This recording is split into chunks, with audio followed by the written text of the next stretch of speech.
Partizani fitoi sërish derbin e kryeqytetit, ndërsa pak përpara fillimit të ndeshjes në stadiumin Selman Stërmasi, situata degeneroi në dhunë mes tifozëve ultras. Në fushë mbetën disa të plagosur nga përdorimi i mjeteve të forta, ndërsa brenda stadiumit u dislokuan forcat shumëta policore dhe ato speciale. Le të ndjekim Endi Tufën.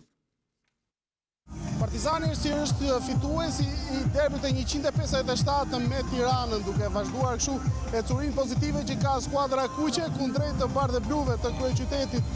Prej 5 vitesh nuk arrit të fitojnë, nuk e kanë bërë as sot në këtë mbrëmje, pavarësisht mbështetjes madhe të tifozërisë së bardhë blu. Tirana ishte pafuqishme për të fituar ndeshjen me Partizanin dhe pavarësisht ecurisë pozitive që kishte në këtë fillim në kampionati. William Cordero zhbllokon rezultatin në fillim dhe më pas Solomon shënon golin e dytë duke mbyllur pjesën e parë në avantazh për të kuqt. Pjesa e dytë sigurisht fillon me një ecuri më të mirë për skuadrën e Tiranës, shton presionin, ndërkohë që Partizani mbyllet në gjysmë fushën e tij duke tentuar me kundërsulme për të gjetur në befasi skuadrën e Tiranës. Megjithatë, i vetmi gol i shënuar në pjesën e dytë është ai i shënuar nga Tirana, por ishin të pakta minutat e mbetura dhe vetëm kaq sa ngushton rezultati skuadra bardhë blu duke mbyllur gjithë takimin me shifrat 2-1. Në këtë mënyrë Partizani kthehet nga ajo mini krizë, se mund ta quajmë kështu, pasi kishte filluar jo mirë këtë sezon, ndërkohë që Tirana pas ecurisë pozitive në javët e para, duke përjashtuar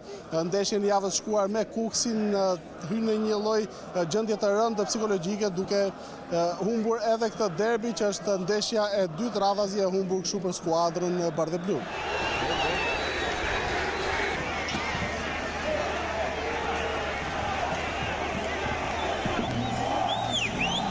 Ndërkohë që ky shesh përpara fillimit të ndeshjes u shndrua në një arenë përleshjes mes tifozërisë Partizanit dhe Tiranës.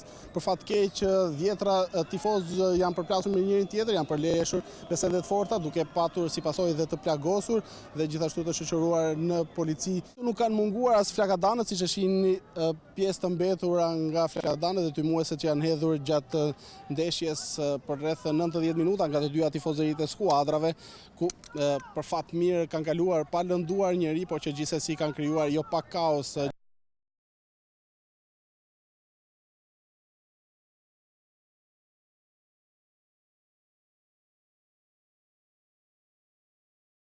Gardët të cilat, siç e shihni, janë dëmtuar ndjeshëm pas përfundimit të ndeshjes derbi mes Tiranës dhe Partizanit. Megjithatë, deri në derbin e ardhshëm, sigurisht gjithçka do të jetë në rregull. Dopo il gol abbiamo fatto bene. Pas golit bëm shumë mirë. Mbajtëm frenat e lojës, u treguam të zot. Në fund vuajtëm kundër një skuadre si Tirana. Nuk e di nëse shpëtova vendin tim në stol. Pyesni presidentin. Unë nuk e di. Bëra atë që duhet të bëja. Përgatita ndeshjen dhe lojtarët bën shumë mirë. Ekipi ka luajtur shumë mirë, derisa psoi golin që ishte një falje që i bëm neve Partizanit. Kjo na solli disi, domethënë jo qetësi në veten tonë, edhe sepse mësuam dhe golin e dytë mbas 5 minutash. Them drejtën, ne kemi falë sot Partizanit fitoren. Ky është Top Channel. Qelit për regjimin e ashpër 41 bis janë bërë gati edhe në paraburgimin 313 dhe në burgun e Peqinit. Një grup institucionesh po verifikojnë ende informacionet mbi disa të dënuar dhe të paraburgosur të dyshuar se vazhdojnë të mbajnë kontakte jashtë qelisë dhe që për këtë shkak penalizohen nga ligji i ri i superburgosjes, një ligj u aplikua edhe për mafiozët në Itali.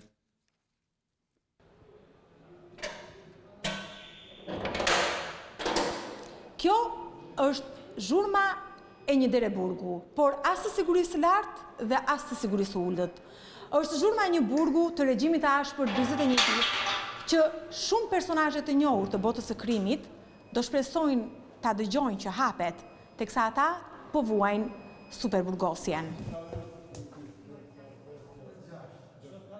Në qoftë se personi sipas ligjit vazhdon dhe në ambientet e burgut, si në paraburgim dhe në burgim, vazhdon të ketë kontakte me organizata kriminale, atëherë përgatitet dosja e këtij personi. Më pas, kjo dosje kalon në hallka të tjera, është ngritur dhe një strukturë në Ministrinë e Drejtësisë. Dosjet e para nuk kanë ardhur akoma, ne jemi në pritje nga prokuroria, e cila besoj që është angazhuar dhe po verifikon informacionet që kanë ardhur, po plotson dosjet dhe më pas ato do të përcillen në strukturat e Ministrisë së Drejtësisë. 41 bisi do instalohet tek ajo koordinator.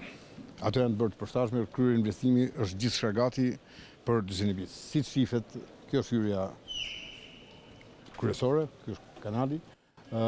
Ndërsa godina dallohet që dritarët janë me grila. Postbloku këtu për çfarë është? Është për të kontrolluar proceset gjatë ajrosjes. Kjo është bokset e ajrimit. Mund të bëhet ajrimi bashkë me individ tjerë? Një 41 bis me një tjetër 41 bis? Jo, duhet i posaçëm, duhet i veçantë. Një individ. Një individ. Dhe ndërkohë, kjo është për gjithçka, filmohet Dhe e kufizuar në kohë. Natyrisht filmohet, ka kamera, filmohet çdo lëvizje, çdo moment i tyre. Policët janë më të veçantë se tjerë në aspektin e trajnimit, edhe në aspektin e instruktimit për të zbatuar rregulla shumë strikte. Gjithçka është menduar me detaje për aplikimin e regjimit të ashpër 41 bis. Madje edhe pasqyra nuk është prej Qelçi. Ndaj atij që do të aplikohet regjimi i ashpër 41 bis, ka masa të forta sigurie. Ai madje do të jetë izoluar nga gjithçka. Në dhomë nuk do ketë as frigorifer, as televizor, përveç një krevati dhe një tavoline të montuar. Qielli sigurisht do të jetë e pamundur të shikohet jo vetëm për shkak të kafazëve tradicional në bugje, por dhe për shkak të grilës së hekurt. Është çështje sa dhëna ka, për janë dhëna të siguruar që këta ndërveprojnë, koordinojnë me bandën, ushtrojnë ndikim, kanë konflikte ose ka rrezik që mund të vazhdojnë konflikte me banda rivale ose ushtarët e tyre. Pra, kjo është çështje të provuar dhëna dhe prandaj janë institucionet që është Policia e Shtetit, Shërbimi Informativ, edhe Drejtoria e Buzëve natyrisht. Prova e të dhënat të cilat kalkulohen dhe vlerësohen nga prokurori, i cili bën, e thot ligji tekstualisht, bën propozimin e arsyetuar për tek ministri i drejtësisë. A duhet jenë veçanërisht të dy institucione akoma më aktive në mënyrë që 41 bisi të nisë sa më shpejt nga aplikimi? Nuk janë aktive, nuk kam asnjë perceptim ose konsiderat që nuk janë aktive, përkundërzi. Kanë sjell informacion të me thënës? Është çështje që drejtohet nga prokurori. Ne, si drejtori i bugjeve, kemi çuar të dhënat dhe informacionet tona. Fatmir Pjetri akuzuar si pjesëtar i bandës së babagjyshve, grabicit e dhunshëm që sulmonin argjendarit, u iku policisë shqiptare, por jo asaj holandeze ishte ekstraduar sot në Shqipëri, ku do të vuajë dënimin prej 30 vitesh burgim. Ka marrë fund ratia 6 vjeçare e Fatmir Pjetrit i dënuar në mungesë si pjesë e grupit të strukturuar kriminal, i njohur si banda grabitse e babagjyshve. Me pranga në duar, Interpol Tirana ekstradoi nga Hollanda Pukjanin 33 vjeçar, i cili me vendim të gjykatës së shkallës së parë për krimet e rënda Tiranë, është dënuar me 30 vjet burg. Fatmir Pjetri u gjet fajtor për vjedhje me armë të kryer në bashkëpunim, grupi strukturuar kriminal dhe kryerje e veprave penale nga organizata kriminale. Policia e shtetit thot se Fatmir Pjetri ka qenë pjesë e një grupi kriminal që gjatë periudhës janar-dhjetor të vitit 2013 dhe në vazhdim, në qytetet e Tiranës, Laçit, Fushkrujës, Kuçovës dhe Durrësit, kanë grabitur me armë disa argjendari në këto qytete. Fatmir Pjetri dhe grupi i babagjyshve u përfshin në disa episode kriminale.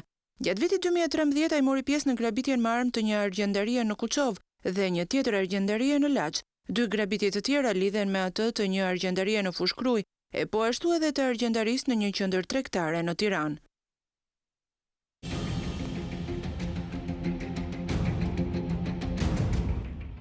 Lulzim Basha mblodhi kryesinë e Partisë Demokratike dhe grupin e ish-deputetëve me cilët bisedoi për aksionin politik. Zoti Basha tha se zgjidhja e krizës është pranë dhe kërkon që partia të bëhet gati për zgjedhje të reja lokale dhe parlamentare. Le të ndjekim Muhamet Veliu. E shtuna dhe diela nuk kanë qenë ditë pushimi për Partinë Demokratike. Pas mbledhjes të kolegjit të kryetarëve në drejtimin e Lulzim Bashës, mbledhja e kryesisë dhe ish grupit parlamentar kishte si kryefjalë përgatitjen e kësaj force politike për zgjedhjet parakohshme. Kreu demokratëve Lulzim Basha e tha kryesisë se jemi futur në fazën finale të zgjidhjes së krizës. Zgjidhja e krizës mbetet imperativ dhe objektiv kryesor yni vjen vetëm duke u drejtuar sovranit me zgjedhje të lira të ndershme, citohet të ke deklaruar zoti Basha. Kryedemokrati ka theksuar se s'duhet të ketë asnjë iluzion se aksioni opozitar do të ketë ndërprerje apo tërheqje. Krahas aksionit opozitar dhe qytetar, ka thënë Lulzim Basha, do të vazhdohet me përfundimin e programit dhe alternativës. Për të mobilizuar kryesin dhe ish-deputetët, kryetari Basha ka thënë se Partia Demokratike duhet të përgatitet për zgjedhjet parakohshme parlamentare dhe zgjedhore vendore në një ditë. Në funksion të këtij mobilizimi, Lulzim Basha ka kërkuar dhe porositur që e gjithë partia jo vetëm forumet të zbresin në terren, e të nisin përgatitjet dhe kontaktin me qytetarët për zgjedhjet si zgjedhja e krizës. Ndezja motorëve elektoral nga Partia Demokratike dhe insistimi për zgjedhjet parakohshme vjen në një kohë kur kryeministri Edi Rama e ka theksuar se shqiptarët do të shkojnë drejt kutive të votimit vetëm në vitin 2021. Megjithatë, ky qëndrim i kryeministrit nuk e ka frenuar Lulzim Bashën ta orientojë Partinë Demokratike drejt zgjedhjeve të parakohshme. Nga selia e Partisë Demokratike në Tiranë për Top Channel, Muhamet Veliu. Studimet gjermane për Europën juglindore tregojnë se të rinjt nga gjitha vendet në shumicë kërkojnë që të emigrojnë, edhe Shqipëria nuk bën përjashtim, madje duke kryesuar me 40% të rinjve, dhe më pas vjen Maqedonia e Veriut, Kosova dhe Serbia. Rinia shqiptare shpreh interesin më të madh për t'u larguar jashtë vendit, sipas një studimi të Fondacionit Gjerman mbi potencialin e emigrimit në Evropën juglindore, vihet re një kontrast mes shteteve që nuk janë pjesë e familjes evropiane dhe atyre që janë anëtare të BE-s. Të rinj nga Kroacia, Slovenia, Bullgaria apo Rumania kanë më pak interes për të emigruar dhe kundërta ndodh me vendet e Ballkanit Perëndimor, sidomos me Shqipërinë. 285.000 persona planifikojnë të lënë Shqipërinë sipas të dhënave të anketës, nga ku mbi 40% të rinjve shqiptar shfaqin tepër dëshirë për t'u larguar drejt një vendi tjetër për më shumë se 6 muaj. Gjermania është shteti më i zgjedhur nga të rinjt shqiptar. 67.000 prej tyre planifikojnë të jetojnë aty, siç është ky grup nxënësish i klasës gjermane në gjimnazin Sami Frashëri. Pas Gjermanisë, të rinjt preferojnë të studiojnë në Angli dhe pas tij vjen Italia. Jashtë, më mirë jashtë. Ku? Gjermani. Në Gjermani. Po pse? Për një jetë më sa më të mirë. Sepse është një jetesë më e mirë. Ku do dëshironi? Ku tjetë e mundshme. Shumë nxënës po ikin nga Shqipëria për studime dhe besoj që kjo është edhe një mënyrë e mirë. Emigracioni ka ndikuar edhe në braktisjen e shkollave nga nxënësit. Ky vit i ri shkollor kishte rreth 27.000 të regjistruar më pak se vitin e kaluar në sistemin parauniversitar, dhe ky numër parashikohet sipas studimeve të ulet edhe më shumë në vitet në vijim. Dolën përfundimisht rezultatet për universitetet dhe të hënën nis regjistrimi. Le të ndjekim Juli Ristanin. Me të mbyllur raundi 2 i aplikimeve me formularin A3, universitetet nisën përpunimin e të dhënave dhe po ngarkojnë në sistem renditjen e maturantëve për çdo program studimi. Ditën e diel, pra më 29 shtator, do të bëhen publike të gjithë të dhënat në portalin Albania. Çdo nxënës i pajisur me ID-n e maturantit mund të hyjë në këndin e maturantit dhe të shikojë si është renditur për çdo program për të cilin ka aplikuar. Nga dita e hënë do të fillojë procesi i regjistrimit me 5 faza në këtë raund, 48 orë siç ka qenë në raundin e parë, në 3 shtator deri në datën 9 tetor. Më pas do të ketë një raund tjetër aplikimi me formularin A4, por vlerësohet që brenda raundit të dytë do të regjistrohen në rreth 90% e maturantëve. Aktualisht kanë aplikuar rreth 8.000 maturantë për raundin e dytë. Ka qenë rreth 18.000 kota të lira akoma në dispozicion të maturantëve që të aplikuar në raundin e dytë. Në raundin e parë aplikuan në rreth 23.000 maturantë, 15.000 prej tyre u regjistruan. Universiteti i Mjekësisë mbetet nga më të kërkuarit edhe për këtë raund. Aktualisht kanë aplikuar në raundin e dytë rreth 1.750 maturantë, për një nga programet e studimit, që ata kanë akoma kota të lira në dispozicion. Në total janë rreth 133 kota të lira në dispozicion, kështu që raporti kërkesave me kotën në dispozicion varion tek 1 me 10, kështu që do të jetë një numër i limituar studentë që regjistrohen, pjesa tjetër do të fillojnë të akomodohen ose të regjistrohen në programe të tjera studimi ku ata kanë aplikuar.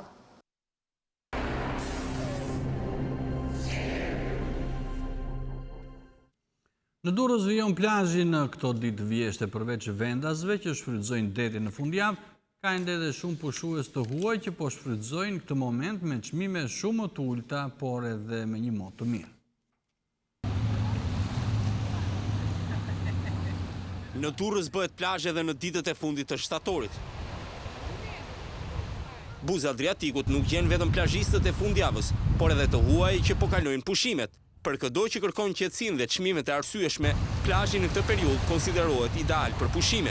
Është shumë e rëndësishme për ne ta pushojmë në vjesht. Fillon shkolla e puna dhe njerëzit largohen. Ka më pak njerëz dhe më shumë qetësi, edhe çmimet janë pak më të lira se në verë.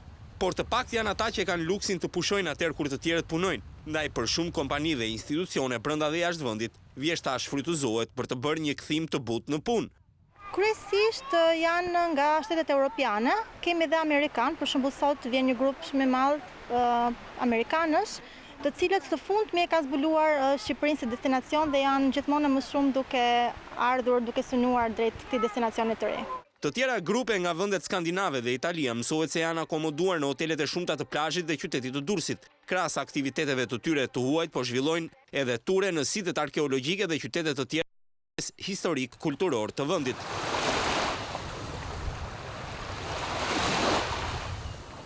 Edhe Vlora ishte plot me pushues që po shfrytëzojnë ditët e ngrohta të kësaj fillimvjesht të qyteti. Këtë vit ka tërhequr një numër të madh turistësh duke patur një sezon të suksesshëm. Edhe këtë fundjavë të fundit të shtatorit, Vlora vijon të mbetet e frekuentuar nga pushuesit për shkak të temperaturave të larta, detit të pastër dhe qetësisë që të ofron stina e vjeshtës. Plazhet janë të mbushur me pushues vendas dhe të huaj, të cilët po shfrytëzojnë këto ditë ngrohta vjeshte, duke pohuar se kjo stinë është koha më e bukur për të bërë plazh. Këtu është një mrekulli. Nuk është vetëm muaji korrike dhe gusht për të bërë plazh. Vi çdo fundjavë kur është shtunë e diel që jemi pushim, marrë fëmijët nusen edhe frekuentojmë plazhin. E shfrytëzojmë kur është ditë e bukur, shtator, tetor, e fillojmë në aprilli deri derisa të ftohet moti. It's a good time for relax. Është kohë shumë e mirë për të pushuar, dielli nuk është shumë i nxehtë dhe kalohet vërtet mirë. Shtator është koha më e mirë për plazh, ju e shikoni vetë si është uji, ishte i mrekullueshëm, i ngrohtë, i qetë, allaj edhe në korrik nuk e gjen kështu këtë ujë. Përveç frekuentuesve të plazhit, Vlora këtë fundjavë është vizituar nga nxënës të shkollave të Kosovës. Rreth 200 nxënës kanë zgjedhur Vlorën në kuadër të ditës së trashëgimisë kulturore për të vizituar vendet historike të qytetit, ku me interes për ta shihet shtëpia Muzeji i Pavarësisë. Ne jemi shkolla e mesme, si gjimnazi Skënderbeu nga Kaçaniku, dhe ne çdo vit praktikojmë, jo vetëm shkolla jonë, por të gjitha shkollat e Kosovës vizitë në Shqipëri. Ndodhem sot në Vlorë, në një qytet të mrekullueshëm. Arsyeja e vizitës seme është këto është se atë që kam mësuar histori kam dashur me pa me sytë e mes. Ndryshe nga vitet e tjera, moti qëndrueshëm ka bërë që sezoni turistik të zgjatet deri në fund të shtatorit.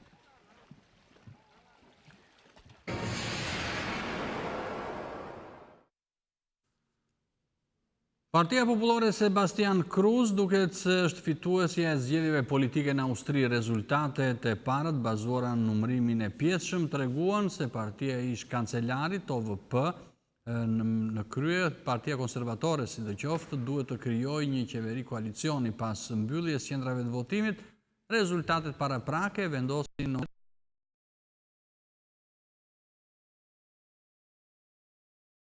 jathës e socialdemokratëve.